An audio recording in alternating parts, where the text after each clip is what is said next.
Grosse désillusion pour Simone Gbagbo et Charles Blé Goudé aux législatives de 2025. On vous dit tout dans cette vidéo. Les élections législatives ivoiriennes du 27 décembre 2025 ont livré leurs premiers enseignements politiques. Parmi les faits marquants du scrutin figure la contre-performance électorale de figures emblématiques de la gauche ivoirienne, notamment Simone Hervé Gbagbo et Charles Blé Goudé, dont les formations politiques n'ont pas réussi à s'imposer sur l'échiquier parlementaire. Selon les résultats provisoires proclamés par la Commission électorale indépendante CEI, le Rassemblement des oufletistes pour la démocratie et la paix RHDP, parti au pouvoir, a remporté une large majorité des sièges à l'Assemblée nationale, confirmant sa domination institutionnelle après la présidentielle. Face à cette dynamique, l'opposition est apparue fragmentée, affaiblie et peu mobilisatrice dans un contexte marqué par une faible participation électorale dans plusieurs régions du pays. Candidate malheureuse à l'élection présidentielle de 2025, Simone Gbagbo, présidente du mouvement des générations capables, MGC, espérait faire des législatives un levier pour exister politiquement au Parlement. Cependant,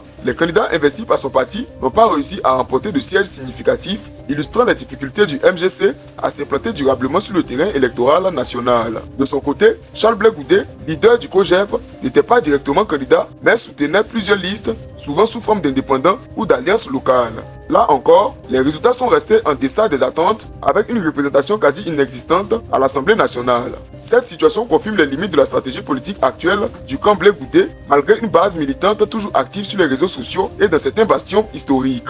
Ce double revers électoral met en lumière une réalité plus large, la crise de leadership et de stratégie au sein de la gauche ivoirienne. Entre boycott, candidature dissidente, division interne et faible mobilisation populaire, l'opposition peine à transformer son discours politique en victoire électorale concrète. Plusieurs analystes estiment que ces résultats posent la question de la recomposition de la gauche, de la clarification des alliances et de la nécessité d'un projet politique cohérent capable de rivaliser avec la machine électorale du RHDP. Les législatives de 2025 apparaissent ainsi comme un signal d'alerte pour Simone Gbagbo, Charles Blé Goudé et plus largement pour l'ensemble des forces politiques se réclamant de la gauche. Sans réforme interne profonde et sans unité stratégique, leur marginalisation institutionnelle pourrait se renforcer lors des prochaines échéances électorales.